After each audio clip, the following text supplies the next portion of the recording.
Hello everyone, welcome to my new video. আসলে ঈদের দিন কী করছিলাম সেই ভিডিওটা এখনও দেওয়া হয় নাই। তো ঈদের দিন আমরা গেছিলাম আসলে খুলনাতে। তো আমরা ময়ূরগঞ্জ থেকে যেতে যেতে 11টা প্লাস বেজে গেছে। তো আমরা বাসের জন্য অপেক্ষা করতেছিলাম। তো ফার্স্ট টাইম আমরা বাসে উঠলাম। তো দেখুন বাসে ওঠার পরে আসলে অনেক টাইম আমাদের লস হয়ে গেছে, কিন্তু তারপর কিছু করে নাই, কারণ এই গ্রাম অঞ্চলে থাকতেই হবে, আমাদের গ্রামে ঈদ তো একটু উপভোগ করতে হবে। তো ফাইনালি আমরা রূপসা ব্রিজে চলে আসলাম। আসলে রূপসা ব্রিজে অনেক লোক ছিল ঈদের দিন, যেটা দেখতেই পাইতেছেন। আসলে এখানে থাকলে আমাদের বেশি ভালো লাগবে না। তো সেইখান থেকে আমরা একটা পার্কে যাওয়ার চিন্তা ভাবনা করছিলাম। তো প্রথমে একটা পার্কে যাওয়ার চিন্তা ভাবনা করছিলাম, যে সেই পার্কে আসলে যাওয়া হয় নাই। তো ভাই বললো যে ইকো পার্কে যান, সেটা বেটার হবে। তো আমরা বেটার অপশন বেচার জন্য আমরা ইকো পার্কে চলে আসলাম। আসলে ইকো পার্কে এখন 30 টাকা করে টিকিট নিতেছে। দেখেন একটা টিকিটের মূল্য 30 টাকা। আসলে অনেক কিছুই দেখতে পাবেন এই পার্কের ভিতরে। আসলে একটা মিনি কক্সবাজার বলতে পারেন সেটা আপনি। পার্কের নাম হচ্ছে রাসেল পার্ক, আসলে শেখ রাসেল পার্ক।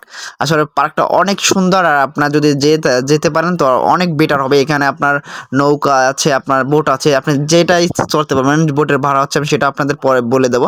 আচ্ছা, আপনার মিনি কক্সবাজার বলতে পারেন, যে পাশে নদী আছে আর এখান থেকে সুন্দর যাওয়ার মতো রাস্তা আছে, বসার অনেক স্থান আছে, আর লোকজন মোটামুটি, এই জন্য কোনো গ্যাদারিংও বেশি নেই। আসলে খুব ভালো একটা জায়গা, সুন্দর ছবি তোলার জন্য পারফেক্ট একটা জায়গা পাবেন।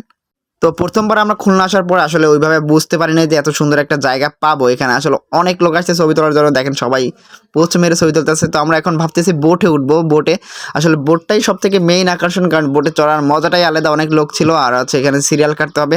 তো ফাইনালি আমাদের টিকিট কাটার জন্য যাইতে হবে। তো আমরা টিকিট কাটলাম। আসলে প্রতিটা টিকিটের মূল্য 30 টাকা। তো আমরা 3টে টিকিট কাটলাম, আর একটা বোটে আপনার 4জন লোক বসতে পারে।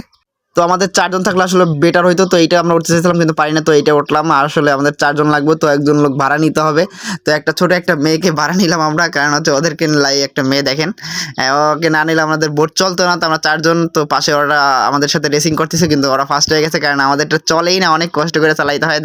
ওদের সাথে আমাদের রেসিং হইতেছে। আসলে খুবই এনজয় হয়েছে, আমি সানি শান্ত অনেক মজা করছি। আসলে আমরা সাঁতার জানি, কিন্তু সানি বললো যে ভাই সাঁতার জানি না। তো আমরা এই দুইটা নিয়ে নিলাম, কারণ আছে একটু স্টাইলের জন্য। তো শান্ত আছে, শান্তকে আমরা প্রথমে চালাই দিনে, আসলে ও পরে চালাইতেছে, দেখেন উল্টা বিলে। আসলে জায়গাটা অনেক সুন্দরই ছিল, আপনারা যদি যেতে পারেন খুব ভালো হবে। খারাপ না, আমি খারাপ বলতে পারবোই না। আর এখানে মোটামুটি অনেক লোক আসছে। তো এখন ফাইনালি আমরা চলে যাবো, কিন্তু কিছু করার নাই, কারণ আমাদের অন্য জায়গায় ঘুরতে হবে, শুধু এইখানে থাকলে হবে না। তো বিকেলবেলা লোক দেখেন, এখন বাজে হয়তো বা 4টা, অনেক লোক আসতেছে এখন। আর আমরা একটু আগে আগে গেছিলাম, কারণ আমাদের অনেক জায়গায় ঘুরতে হবে সেই জন্য। তো আমাদের আর ভালো লাগতেছে না, তো এখান থেকে আমরা চলে গেলাম। তো এখান থেকে আমরা যাবো কোথায় সেই চিন্তা না করে এখন আমরা খুলনা ইউনিভার্সিটির কাছে আসলাম। কিন্তু দুঃখজনক কথা হচ্ছে এখানে আসলে ছাত্র ছাড়া ঢুকতে দিচ্ছে না। তো আমরা এখান থেকে চলে আসলাম। তো এইখানে হচ্ছে আপনার নিউ মার্কেট, এখানে আপনার খাবারের দোকানে ভরপুর, আর এত পরিমাণ লোক আপনারা গেলেই বুঝতে পারবেন, আর সব ধরনের খাবার পাওয়া যাবে। আর খুলনা আসলাম, এখন হাদিস পার্কে যদি না যায় তাহলে আপনারা কী ভাববেন, সেই জন্য আমরা হাদিস পার্কে চলে আসলাম। আর হাদিস পার্কে এতটা লোক যে ঢোকার মতো কোনো জায়গায় ছিল না, অনেক লোক আসছে, কারণ খুলনার ভিতরে হাদিস পার্ক সেরা, এটা মানতেই হবে আপনাকে। তো এখন সন্ধ্যা টাইম আমরা হাদিস পার্কে চলে আসলাম। আসলে হাদিস পার্ক না করলে আমাদের ঘোরাটা মিশন সম্পূর্ণ হইতোই না। দেখো এখন কতটা লোক, অনেক লোক আসছে, একবার ঈদের দিন সম্পূর্ণ ভরা। আর হচ্ছে কি বলবো, অ্যামাজিং, খুব সুন্দর হয়েছিল।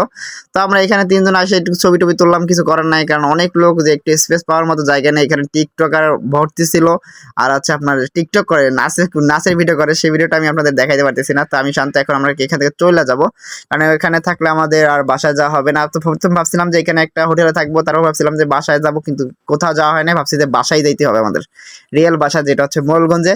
তো এখানে আমরা আর বেশিক্ষণ থাকবো না, এখন আমরা চলে যাবো ভাবতেছি। আর ভালো লাগতেছে না, কারণ অনেক লোক ওই দেখেন টিকটক করতেছে, ডান্স করতেছে, আর এখানে হচ্ছে আপনার গান গাইতেছে।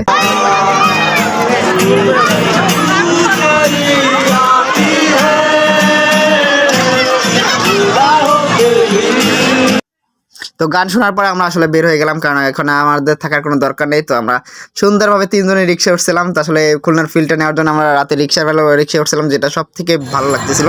তো হচ্ছে আমরা 3জন রিক্সায়।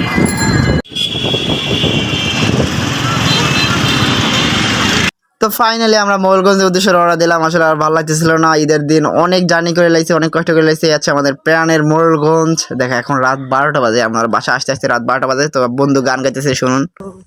তোর মনের পিঞ্জিরায় তুই কারে দিলি ঠাই, কারে এত করলি আপন পর করে আমায়। তুই ভালো থাকিস বন্ধু আমার, সুখে থাকিস রোজ। তোর স্বপ্নে আমি আসবো ঠিকই নিতে তোর খোঁজ, তোর স্বপ্নে আমি আসবো ঠিকই নিতে তোর খোঁজ।